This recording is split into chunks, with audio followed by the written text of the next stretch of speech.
In the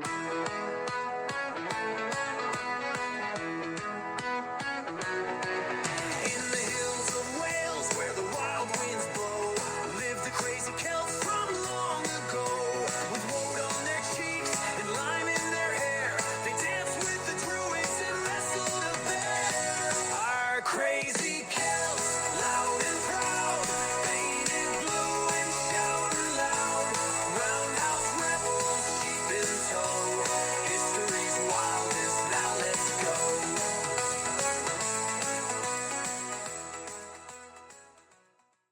Right then, gather round, you lot. I'm Dilan, Dilan the Dreaded, Dilan the Dazzling, just Dilan really. I'm a Celtic warrior from ancient Wales, and I've got stories sharper than my spear and hair bigger than a hill fort. You think your life's wild? Try mine. I fight, I feast, I fashion my own trousers from sheep wool, and I once wrestled a boar for breakfast. Spoiler, the boar won, but I got the bacon. Now, before we dive into the mud and madness of my world, let me clear something up. We Celts didn't call ourselves Celts. That was the Romans. They liked naming things, roads, towns, even their sandals probably had names. We were tribes, loads of them. In Wales we had the Cilias and the Ordovices. Cilias were my lot, tough as old turnips and twice as wrinkly. We lived in hill forts, which are like castles but made of wood, mud, and a lot of shouting. Our homes, roundhouses, big circular huts with thatched roofs that looked like upside-down bird nests. Cozy, smoky, and always smelling of stew or feet. Depends on who was inside. We didn't have windows, so if you wanted fresh air, you had to fight the door for it.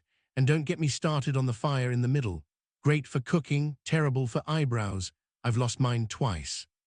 Now let's talk fashion. You kids think your trainers are cool. We wore cloaks dyed with berries, bark, and sometimes beetles. Bright colors meant you were important, or just really good at squashing fruit. Our trousers were woolly, itchy, and made you walk like you sat on a hedgehog.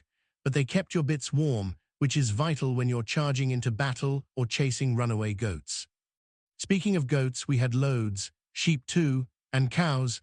Animals were everything: food, clothes, even currency. I once traded a chicken for a sword. The sword was bent and the chicken ran off, but still, good deal. Warriors like me didn't just swing swords and grunt. We had style. We spike our hair with lime. Yes, lime, the stuff that makes your mouth go funny. It made our hair stand up like porcupines on parade. Intimidating, right? Imagine a whole army of us, lime-haired and yelling, charging down a hill. The Romans didn't know whether to fight us or run screaming to their mums. The Romans, our favorite frenemies. They came stomping into Wales around AD 48, all shiny helmets and fancy sandals. They thought they could boss us around. The Cilias gave them a proper welcome, ambushes, arrows, and angry sheep. We were fierce. We knew the land, the hills, the bogs. They had maps. We had mud. But don't think we were just fighters. We had druids, wise folk who knew about stars, plants, and how to make potions that smelled like dragon breath. They didn't write things down. Everything was memorized.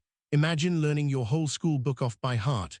Now imagine doing it while wearing a cloak made of moss. That's a druid. Our religion was nature. Trees were sacred. Rivers too. We believed in gods of war, harvest, and mischief.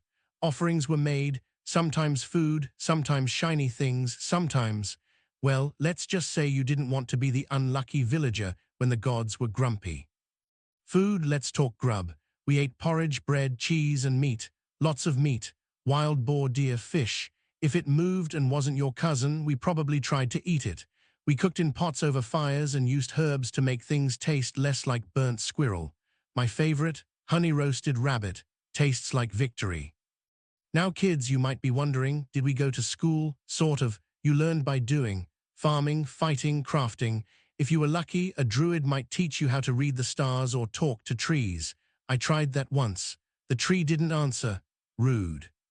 We made jewelry too, torques, which are like chunky necklaces, and brooches to hold your cloak.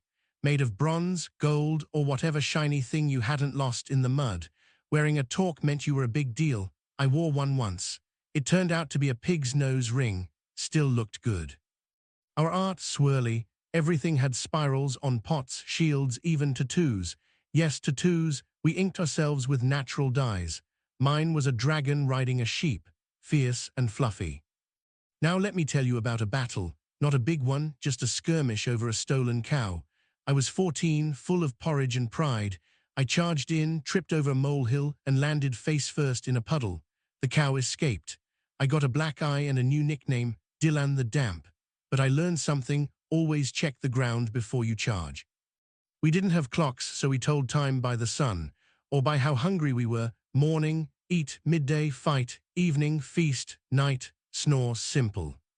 And music, we had horns, drums, and singing, loud, proud, and often off-key. I once sang a war song so badly, the enemy surrendered just to make me stop. So what happened to us Celts? Well, the Romans stuck around, built roads, baths, and towns.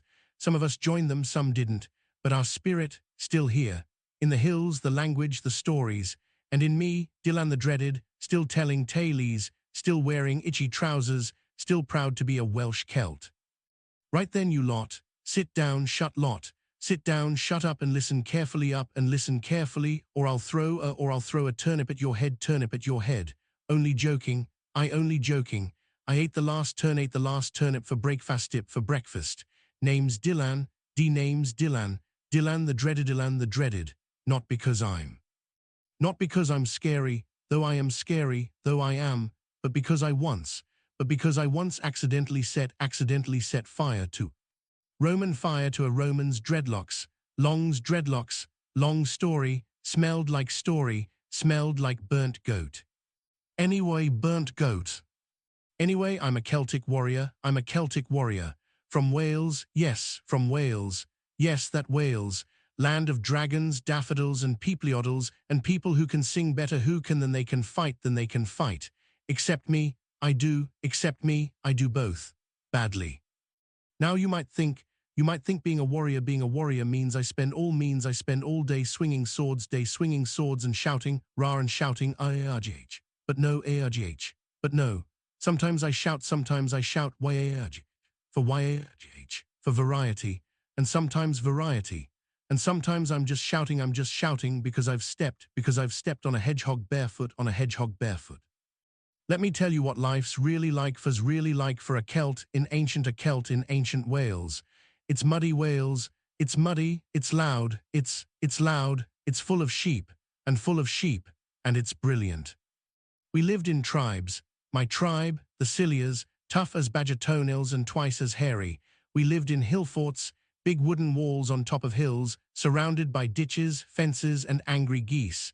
You want to invade our fort? Good luck. You'll trip over a goose. Fall in a ditch and get poked in the bum by a stick. Classic Cilia welcome. Our houses were round houses they called them. Clever name that, made of wattle and daub, basically sticks, mud, and cow poo, smelled like victory or defeat, hard to tell. Inside it was smoky, warm, and full of people, chickens, and the occasional confused pig. We had a fire in the middle for cooking, heating, and setting your cloak on fire if you weren't careful. I've lost 3 cloaks that way, and 1 eyebrow. Now let's talk fashion. You kids think you're stylish with your trainers and hoodies. We had cloaks made of wool, dyed with berries, bark, and beetles. Yes, beetles, red ones, squish M, smear M, wear M, that's Celtic couture. And the hair, we didn't just wake up like this. We used lime, yes, the stuff that burns your tongue, to spike our hair into terrifying shapes. Mine looked like a hedgehog doing a handstand. Intimidating, right? The Romans took one look and ran for the hills, or the baths. They loved baths. Speaking of Romans, don't get me started. Actually I love a good rant. They showed up in Wales around AD 48, all shiny helmets and smug faces. Ooh, look at us, we've got roads and aqueducts and sandals that match. We had mud, sheep, and a deep hatred of being told what to do, so we fought back, hard. We knew the land, we knew the hills, the forests, the bogs, especially the bogs. I once led a Roman patrol straight into one. They sank up to their knees and lost a sandal. I kept it, still wear it on special occasions. But we weren't just warriors. We were farmers, crafters, and storytellers. We grew barley, wheat, and oats. We kept cows, pigs, sheep, and chickens, and we made everything ourselves: clothes, tools, weapons, even musical instruments. Ever heard a war horn made from a cow's bladder? Sounds like a goose being tickled. Terrifying. Now where were we? Ah yes, life in ancient Wales. Let's talk about druids. You've probably heard of them. Long cloaks, long beards, long speeches, basically the teachers, judges, doctors, and walking encyclopedias of our world.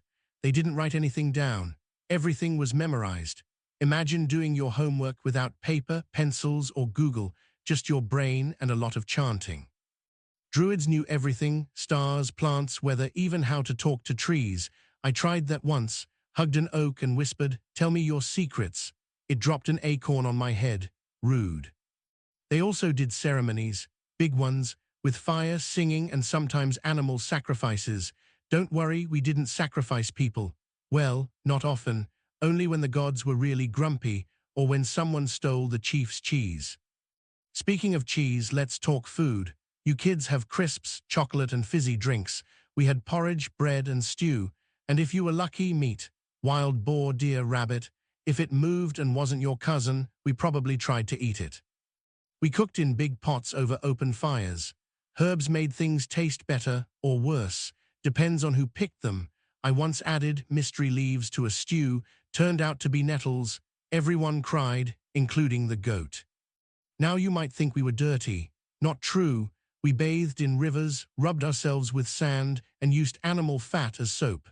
Smelled like a wet badger, but at least we tried.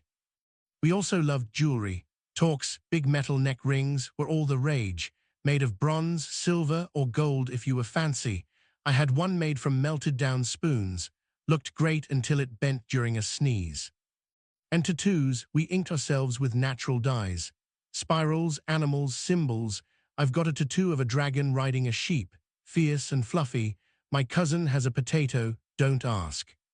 Now let me tell you about the time I tried to impress a girl named Ira. She was clever, strong, and had a cloak made of foxtails. I decided to show off by juggling spears, got through two. Third one hit a chicken. Chicken hit a druid. Druid hit me. Ira laughed. We got married for 3 days. Then she left me for a man with better aim. Romance in the Celtic world was complicated. Marriages could be short, long, or somewhere in between. If you didn't like your partner, you could just leave, unless they were holding a spear. Then you waited. Kids didn't go to school like you do. They learned by doing, farming, crafting, fighting. I started training at age 6. First lesson, how to hold a sword. Second lesson, don't hold the sharp bit. Took me 3 tries. We had games too, wrestling, running, throwing things. I once won a cabbage throwing contest.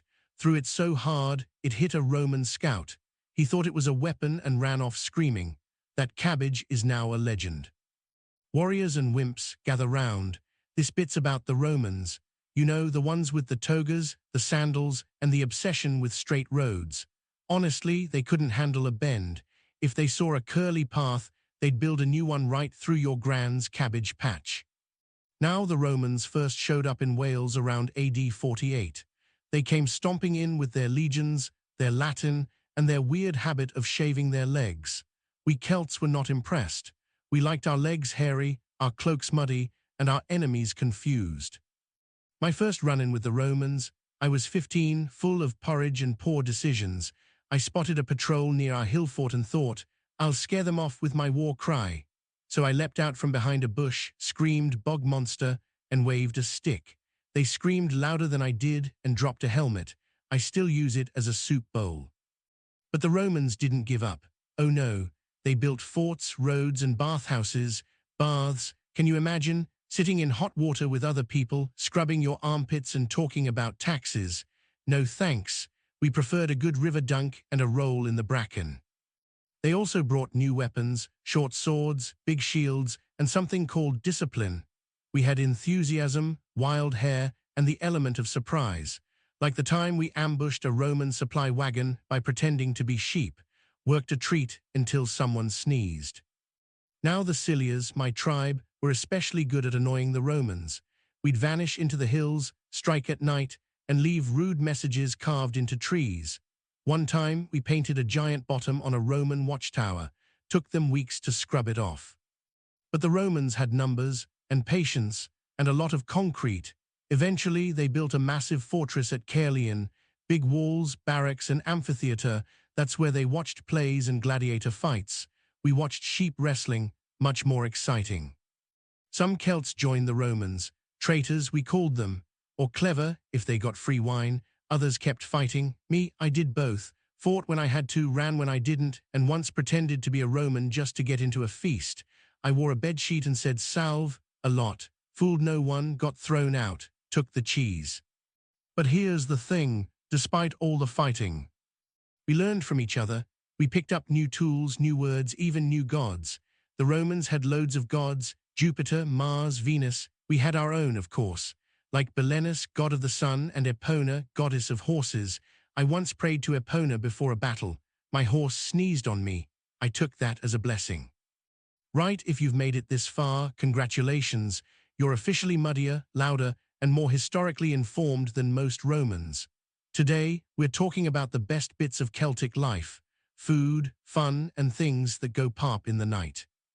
Let's start with feasts. Oh, we loved a good feast. Any excuse really, harvest, victory, full moon, someone found a turnip shaped like a druid. We'd gather in the roundhouse, light the fire, and cook up a storm. Stews bubbling, bread baking, meat roasting. The smell alone could knock out a Roman scout at 20 paces. Everyone brought something. I once brought a mystery pie. Turned out it was mostly moss and regret. Still, the dog liked it. We'd eat with our hands, of course. Knives were for cutting, not for poking your cousin under the table. Unless your cousin stole your honey cake, then all bets were off. And the drinks, we had mead, honey wine, sweet, sticky, and strong enough to make you think you could ride a wild boar backwards. I tried that once, woke up in a tree, no idea how I got there. The boar was wearing my cloak. Festivals, we had loads. Samhain in autumn, when the veil between worlds was thin. We'd light bonfires, wear costumes, and tell spooky stories. Sound familiar? That's right, Samhain is where Halloween comes from. So next time you're dressed as a zombie banana, thank the Celts. Then there was Beltane in spring. Big fires, dancing, and jumping over flames to bring good luck. I once tripped mid-jump and landed in a sheep trough. Smelled like soggy optimism. We also had Imbolc in February, celebrating the start of spring, and Lugnasad in August for the harvest. Basically, if the weather changed, we threw a party. Rain, party, sun, party, slightly less mud than usual, massive party. Music was a big part of it all. We had drums, flutes, and horns made from animal bits. I once invented an instrument using a pig's bladder, a stick, and sheer determination. Called it the squeal pipe. Played one note, badly, but it made the cows dance, so I consider that a win. Dancing, oh yes. We stomped, spun, and shouted. No fancy steps, just pure energy and the occasional sprained ankle. I once danced so hard I knocked over a table, 3 chickens, and my Uncle Glyn. He didn't speak to me for a week. Best week of my life. And the stories. We told tales of heroes, monsters, and magical cows. My favorite was about Bran the Brave, who defeated a Roman legion using only a spoon and a very angry goose. Total nonsense. Brilliant nonsense. Right then, grab your shields and your snacks, because we're talking weapons. And not just any weapons, Celtic weapons. Sharp, shiny, and occasionally made from things that should never be sharp or shiny. Let's start with the basics. Spears, every warrior had one. Long wooden shaft, pointy metal tip, and perfect for poking enemies, boars, or your brother when he stole your cloak. I named mine Stabby, not original but accurate. Then there were swords, short ones mostly. We weren't about flashy fencing, we were about charging, yelling, and hopping for the best. My sword was slightly bent and had a chip in it shaped like a duck. I called it Quacker. Shields, round, wooden, and painted with terrifying designs. Mine had a spiral and a badly drawn wolf. People said it looked like a confused snail. Still scared the Romans, though, probably because I screamed while waving it. Axes were popular too, great for chopping wood, enemies, and occasionally your own foot if you weren't careful. I once threw an axe at a target and hit a passing chicken. The chicken survived. The target didn't.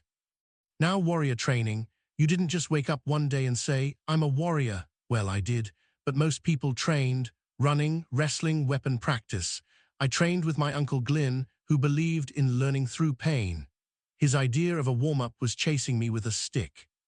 We'd spar with wooden weapons, practice formations, and learn how to shout properly.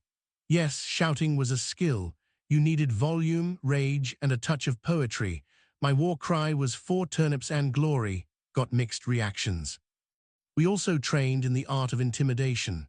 Big hair, big voice, big stomping. I once tried to intimidate a Roman scout by growling and flexing. He laughed. I cried. Then I threw a cabbage at him. Victory. Now about that tree duel. I was practicing sword swings in the forest, feeling heroic, when I spotted a particularly smug-looking oak. I shouted, "Prepare to meet your doom," and charged, swung my sword, hit the trunk. Sword bounced. I fell, got stuck in a bush.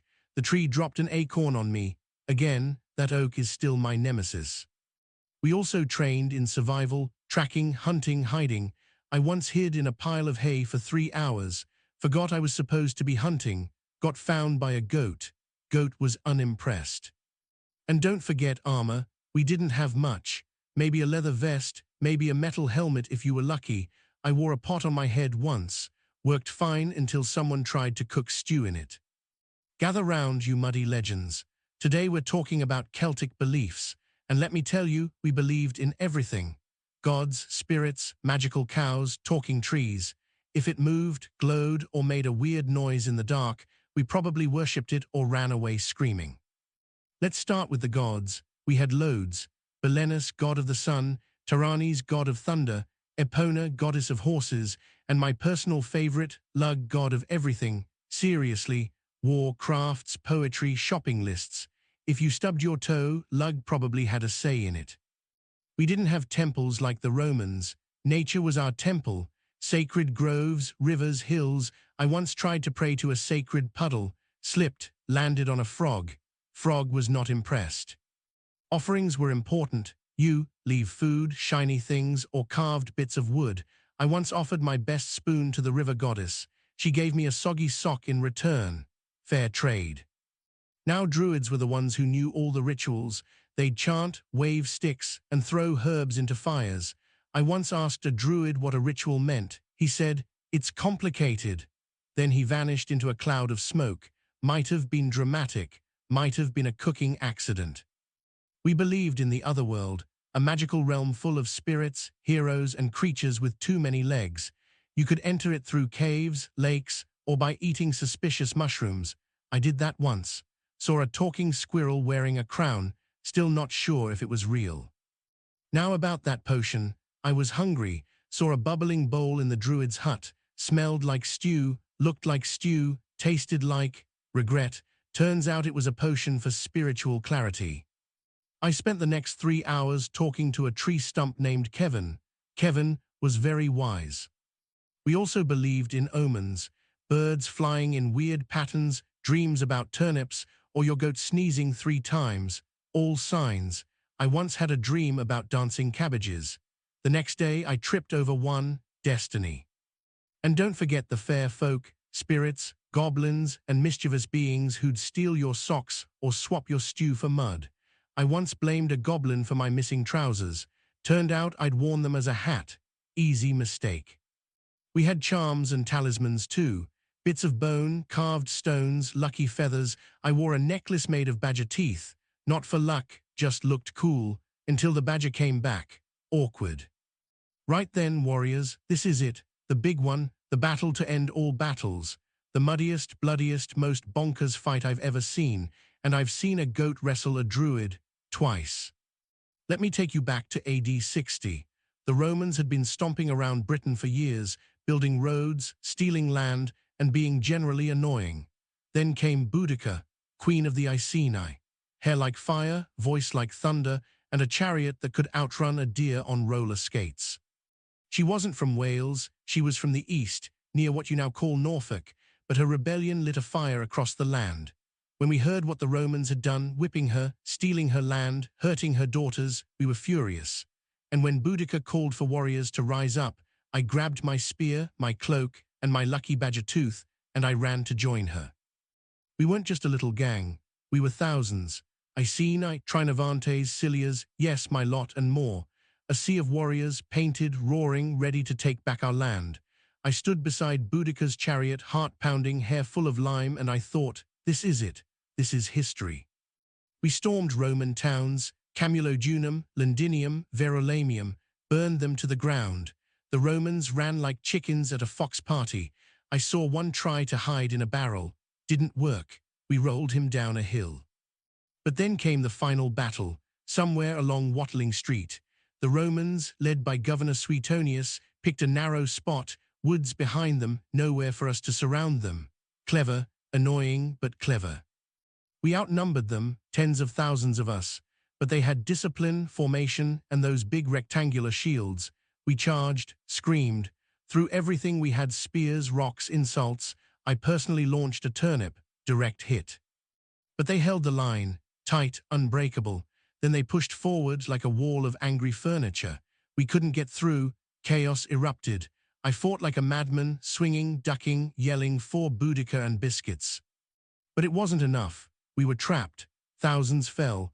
I saw Boudica's chariot vanish into the smoke. Some say she died that day.